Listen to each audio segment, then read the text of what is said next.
इतिहास गवाह है कि दलित और दूसरी जनजाति, जिन्हें अंग्रेज अपराधी जनजाति कहते थे, उन्होंने ही अंग्रेजों के खिलाफ जंग लड़ी और आखिर में जीत हासिल की।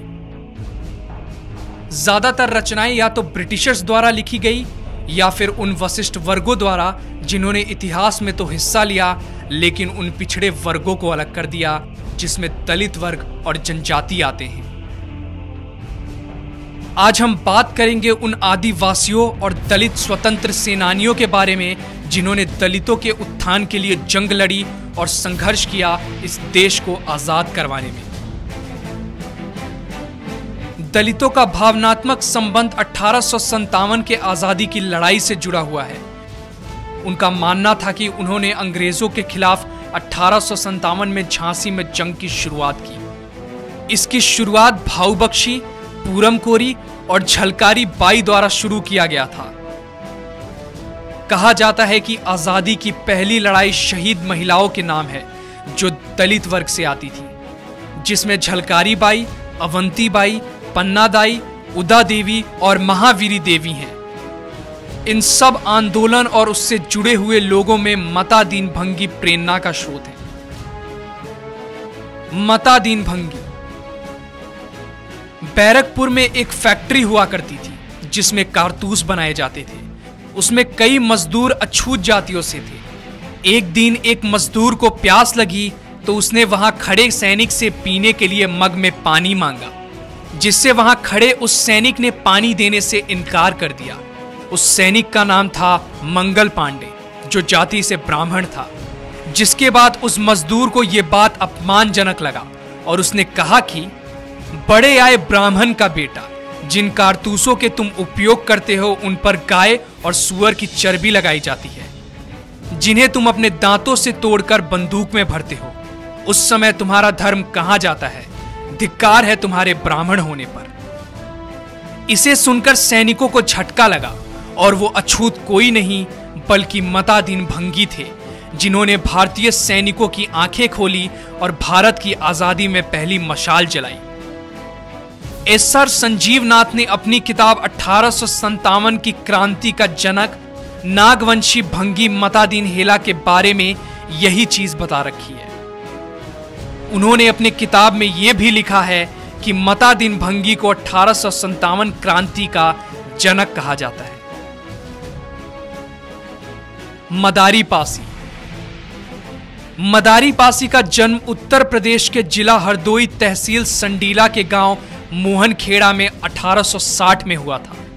कोई 60 साल की उम्र में गरमपंथी मदारी पासी ने उत्तर पश्चिमी अवध में किसानों, मजदूरों एवं निम्न वर्ग के दबे कुचले लोगों के पक्ष में एका आंदोलन चलाया था।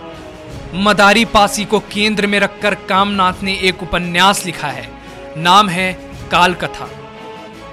उदा देवी और मक्का पासी। पासियों ने अपने गांव और देश की रक्षा करने के लिए अंग्रेजों के खिलाफ राजद्रोह किया और कई जंगें लड़ी। बात है 10 जून 1857 की, जब अंग्रेजी सैनिकों का एक समूह हेनरी लॉरेंस की अगुवाई में अवध से चिन्हट जा रहा था। जिसके बाद मक्का पासी ने 200 पासियों का समूह तैयार किया और तकरीबन सभी अंग्रेजों को मार डाला। उस लड़ाई में मक्का पासी भी शहीद हो गए। उदा देवी लखनऊ के उजरियो गांव की थी और उनके पति हजरत महल में एक सैनिक थे। चिन्हट युद्ध में मक्का पासी की मृत्यु हो गई, जिसके बाद उदा देवी ने 36 अंग्रेजों को मारकर अपने पति का बदला लिया। बेगम हजरत महल को 1857 में गिरफ्तार कर लिया गया, जिसके बाद हजरत महल की नई बेगम उदा देवी बन गई। मंगूराम कौन थे, इतिहास नहीं जानता है। 1942 की अगस्त क्रांति का बहुजन नायक, बैलगाड़ी का मामूली गाड़ीवान। सिपुआ तो शायद आप सब जानते होंगे, बैलगाड़ी को खड़ा करने का बांस है। महंगूराम अगस्त क्रांति के दौरान अंग्रेजों द्वारा की गई जगदीश प्रसाद की हत्या के आक्रोश में थे। उन्होंने एक अंग्रेज सिपाही की सिपवा से पीट कर जान ले ली थी। उनके इस कारनामे से भड़के अंग्रेजों ने 14 अगस्त 1942 को महंगूराम को गोली से उड़ा दिया। पीताम्बर और नीलांबर शाही। 1857 में स्वतंत्रता संग्राम के दौरान पलामू इस प्रदेश का सबसे अशांत क्षेत्र था। पलामू में सबसे अधिक समय तक विद्रोह की ज्वाला धधकती रही। विरोध के दौरान पीताम्बर और नीलांबर शाही के नेतृत्व में बड़े पैमाने पर खुद को संगठित कर लिया था। संगठित लोगों ने अंग्रेज समर्थक जमींदार रघुवीर दायल सिंह से कड़ा मुकाबला किया था। 1857 में विद्रोहियों ने राजहरा कोयला कंपनी पर हमला कर दिया, जिससे अंग्रेजों का काफी नुकसान हुआ। चूहड़ आंदोलन। आखिर कौन थे चूहड़? चूहड़ आंदोलन झारखंड के आदिवासियों ने रघुनाथ महतो के नेतृत्व में ईस्ट इंडिया कंपनी के खिलाफ जंगल जमीन के बचाव, शोषण से मुक्ति के लिए 1759 में आरंभ किया था। 1759 में निमडी के मैदान से भड़की चूहड़ की आंदोलन की चिंगारी पटकुम से लेकर भुइया तक सभी एकजुट हुए। 10 अप्रैल 1774 में बंगाल रेजिमेंट के खिलाफ कार्रवाई करने की मांग कर दी गई। 5 अप्रैल 1778 में रघुनाथ महतो ने लोटा के जंगल में सभा की, जिसमें अंग्रेजी फौज की कार्रवाई के कारण सैकड़ों गिरफ्तार हुए, जिसमें कई मरे और रघुनाथ महतो शहीद हो गए। ताना भगत आंदोलन। ताना भगत आंदोलन की शुरुआत 1914 में बिहार में हुई। इस आंदोलन को लगान की ऊंची दर और चौकीदारी करने के विरुद्ध किया गया था। इस आंदोलन के प्रवर्तक जतारा भगत थे। इस आंदोलन के अन्य नेताओं में बारम भगत, गुरुआ शितानी भगत आदि के नाम प्रमुख थे। जतारा भगत के नेतृत्व में ऐलान हुआ कि मालगुजारी नहीं देंगे, बेगारी नहीं करेंगे और कर नहीं देंगे। ताना भगत आंदोलन जैसे ही सुर्खियों में आया, अंग्रेजों ने 1914 में उन्हें गिरफ्तार कर लिया और उन्हें 1.5 साल की सजा दी गई। 1940 में नागपुर में बड़ी संख्या में ताना भगत शामिल हुए थे। भिन्नता के कारण ताना भगतों की कई शाखाएं पनप गई। उनकी प्रमुख शाखा को सदा भगता कहा जाता है। झलकारी बाई। झलकारी बाई का जन्म बुंदेलखंड के एक गांव में 22 नवंबर को एक निर्धन कोली परिवार में हुआ था। झलकारी का विवाह झांसी की सेना में सिपाही रहे पूरन कोली नामक युवक के साथ हुआ। विवाह पश्चात वह पूरन के साथ झांसी आ गई। झांसी की रानी लक्ष्मीबाई की नियमित सेना में वह महिला शाखा दुर्ग दल की सेनापति बनी। वह लक्ष्मीबाई की हमशक्ल भी थी। इस कारण शत्रु को धोखा देने के लिए वे रानी के वेश में भी युद्ध करती थी। रानी के वेश में युद्ध करते हुए वे अपनी अंतिम समय अंग्रेजों के हाथों पकड़ी गई और रानी को किले से भाग निकलने का अवसर मिल गया। उस युद्ध के दौरान एक गोली झलकारी को भी लगी और जय भवानी कहती हुई वह जमीन पर गिर पड़ी। ऐसी महान वीरंगना थी झलकारी बाई। तिलका मांझी।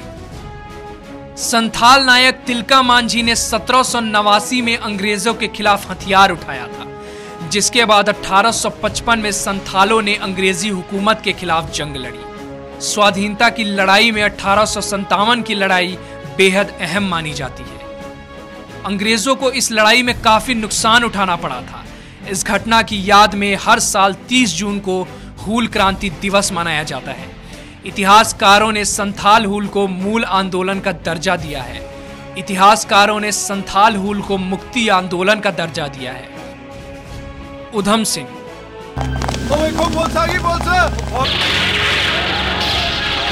जलियांवाला बाग नरसंहार का नाम सुनकर हर हिंदुस्तानी का खून खौल जाता है, लेकिन उधम सिंह ने इसका बदला अंग्रेजों की सरजमी पर जाकर लिया, वो भी 21 सालों के बाद। उधम सिंह ने जलियांवाला बाग नरसंहार के समय पंजाब के गवर्नर रहे माइकल ओडायर को उसी की सरजमी पर गोलियों से भून डाला और ठीक सरदार भगत सिंह के अंदाज में आत्मसमर्पण कर दिया। उन्होंने माइकल ओडायर के अलावा किसी को निशाना नहीं बनाया, क्योंकि वहां पर महिलाएं और बच्चे भी थे। सुनवाई के दौरान जब उधम सिंह से पूछा कि उन्होंने किसी और को गोली क्यों नहीं मारी, तो वीर उधम सिंह का जवाब था, सच्चा हिंदुस्तानी कभी महिलाओं और बच्चों पर हथियार नहीं उठाता। 4 जून 1940 को उधम सिंह को हत्या का दोषी ठहराया गया और 31 जुलाई 1940 को उन्हें पेंट विलेज जेल में फांसी दे दी गई। बिरसा मुंडा का जन्म वर्तमान राज्य झारखंड में 15 नवंबर 1875 को हुआ। उन्होंने यह महसूस किया कि सामाजिक कुरीतियों ने आदिवासी समाज को ज्ञान से दूर कर दिया है। बिरसा मुंडा ने आदिवासियों को शोषण से मुक्ति दिलाने के लिए उन्हें 3 स्तरों पर संगठित किया।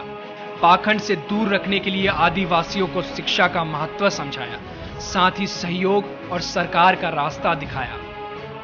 आदिवासियों ने बेगारी प्रथा के खिलाफ जबरदस्त विरोध किया। सामाजिक और आर्थिक चेतना आने के बाद राजनीतिक स्तर पर आदिवासी खुद सजग हो गए।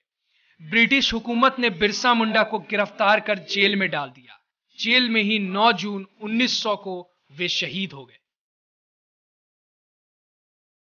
तंतैया मामा 1842 में मध्य प्रदेश के खंडवा जिले में टंटैया का जन्म हुआ। जवानी में अंग्रेजों के सहयोगी साहूकारों की प्रताड़ना से तंग आकर वे अपने साथियों के साथ जंगल में कूद गए। मालदारों से माल लूटकर वो गरीबों में बांटने लगे। मदद करने की वजह से टंटैया सबके प्रिय बन गए और वो टंटैया मामा बन गए।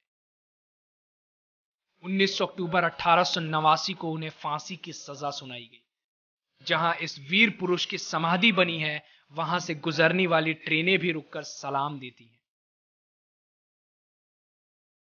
सीधो कानू स्वाधीनता की पहली लड़ाई वैसे तो 1857 में मानी जाती है, लेकिन उससे पहले वर्तमान झारखंड के संथाल परगना क्षेत्र संथाल हुल और संथाल विद्रोह की वजह से अंग्रेजों को भारी नुकसान उठाना पड़ा था। सिद्धू और कान्हा 2 भाइयों के नेतृत्व में 30 जून 1855 को विद्रोह की शुरुआत हुई। नारा दिया गया, करो या मरो, अंग्रेजों हमारी माटी छोड़ो। 400 गांवों के लगभग 50,000 लोगों ने मिलकर आंदोलन की शुरुआत की। इस युद्ध में करीब 20,000 वनवासियों ने अपनी जान दी थी। 26 जुलाई को दोनों भाइयों को खुलेआम एक पेड़ पर टांगकर फांसी की सजा दी गई।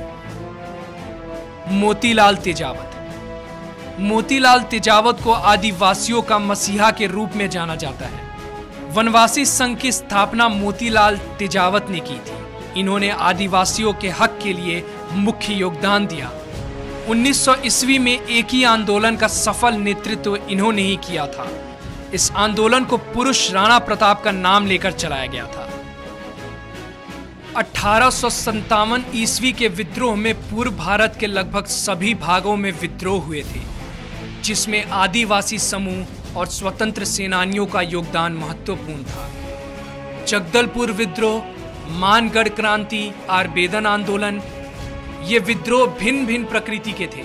इनमें से अधिकांश विद्रोह अंग्रेजों के विरोध किए गए थे। इन सबके बाद all India schedule caste federation की स्थापना 1942 के नागपुर अधिवेशन में हुई थी। इसकी स्थापना बाबा साहेब अंबेडकर ने की थी।